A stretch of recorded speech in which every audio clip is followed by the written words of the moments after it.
Hi, guys. Today we're talking about the age of reform. This is the major effect of the Second Great Awakening, which you just heard about. You need to understand this. The Second Great Awakening was a religious movement, but it quickly turned to, in the North, a reform movement. In the South, it stayed mostly a religious movement, and you have to understand the geographical implications of that, which you'll understand with the final reform of what the Second Great Awakening is, okay? This was, again, put this in the context, here's great context for you, of the Jacksonian era. This is in a time that a lot of middle-class women found an outlet for their energy and their intelligence, and they drove a lot of the reform. The other thing is that reform only happens in a country during times of peace and prosperity. So we've gotten past all of the interactions with Europe at this time. The country is growing. We've got westward expansion going on, and people want to bring a better place to society. However, there's also an element of coercion in it, all right? You have a lot of immigration at this time. Americans want immigrants to assimilate into their culture. And so a lot of this is coercion in terms of making immigrants act the way they believe that they should in American culture. And this is a continuing theme in American history. One of the first reforms is education. And here's a perfect example, okay? So number one, Horace Mann, very important concept here. He's the founder of the common or public school. All right, this is based on meritocracy. This is why you're in class right now. This is why you're listening to this video. The public school system in the United States is critical. It's important for purposes of democracy. It's the idea that everybody has a chance to make something of themselves and everybody should get a free public education to a certain grade. However, on the other side is you've also got that coercion part. One of the big books that everybody read in school at this time was called McGuffys Reader. Okay, and it was a great reading. It had great vocabulary. It taught students how to read, but it also had moral lessons. And this was specifically aimed at immigrant children to behave in a democratic society. They still saw Europeans as people who came from non-democratic societies, and they wanted to make sure that those Europeans behaved in a particular way. The second thing was Dorothea Dix. She's very important in terms of understanding. She looked around and she saw basically people who had any kind of deficiencies, all right? Mental deficiencies, physical deficiencies, people who were in prisons, they were treated horribly. They were basically thrown in a room and the key was thrown away. So she created asylums. These are for people that had mental instabilities. These people were reformed. Again, the concept of reform. Off of this, other people took off on what she did with asylums and reformed the prison system. This is when prison reform became a big thing. The concept that just because somebody got thrown into prison doesn't mean that they should be there for the rest of their lives, that they can reform and become an important member of society. So this is an extension of that public education where they want to take people who have difficulties and they want to reform them too and put them back as good members of a democratic society.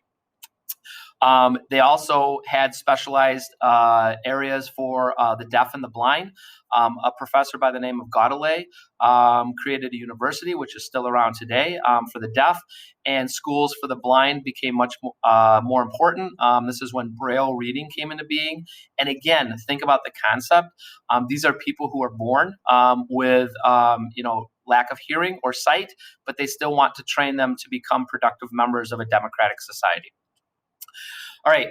The other thing that was seen as the evil of this time was alcohol.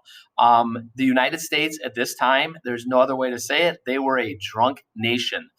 The per capita consumption of alcohol in the 1830s was 2/3 higher than it is today, and most of it was hard alcohol.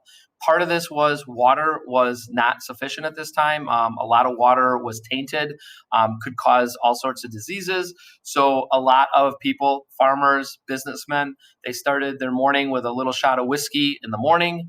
They had a couple shots at lunch, and then they had a couple more shots at dinner.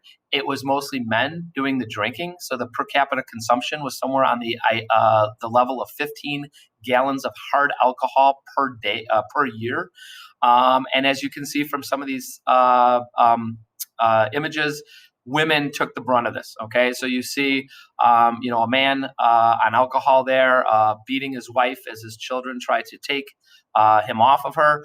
And you see women very upset. And this was a very common thing. They would go into bars and they would take hatchets and they would basically chop up barrels and stuff of alcohol.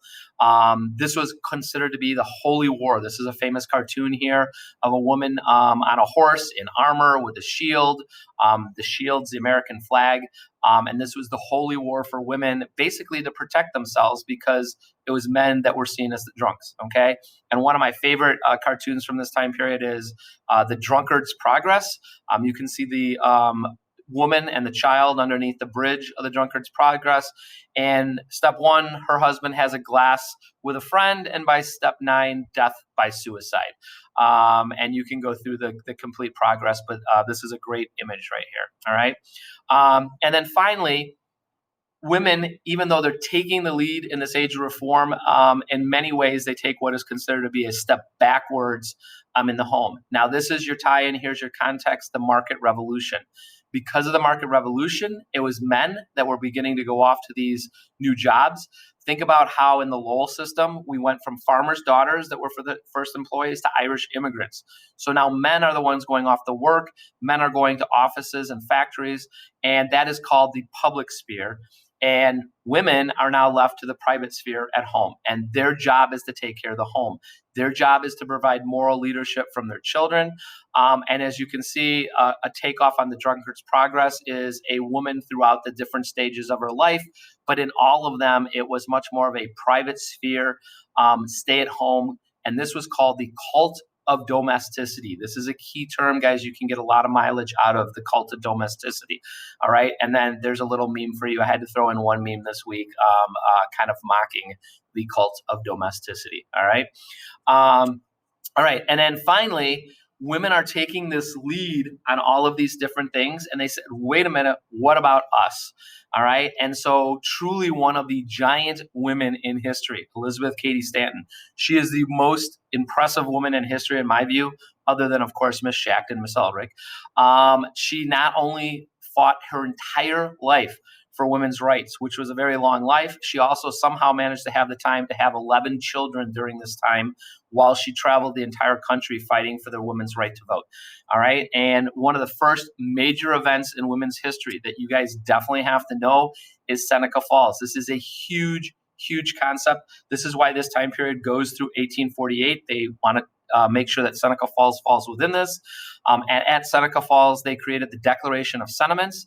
And this said that all men and women are created equal.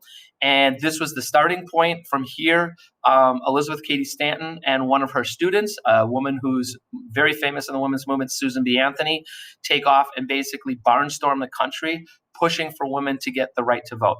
Okay. Now, the problem is, what happens to the women's rights movement at this time? Women were also in charge of one of the greatest reforms of this time, and that was the abolition movement, the worst of all things that needed to be reformed, getting rid of slavery. And Ms. Ulrich is going to talk about the abolition movement, but because of the abolition movement, the women's movement basically got swept under the rug, and it won't come back into being until the 1880s. All right, thanks, guys.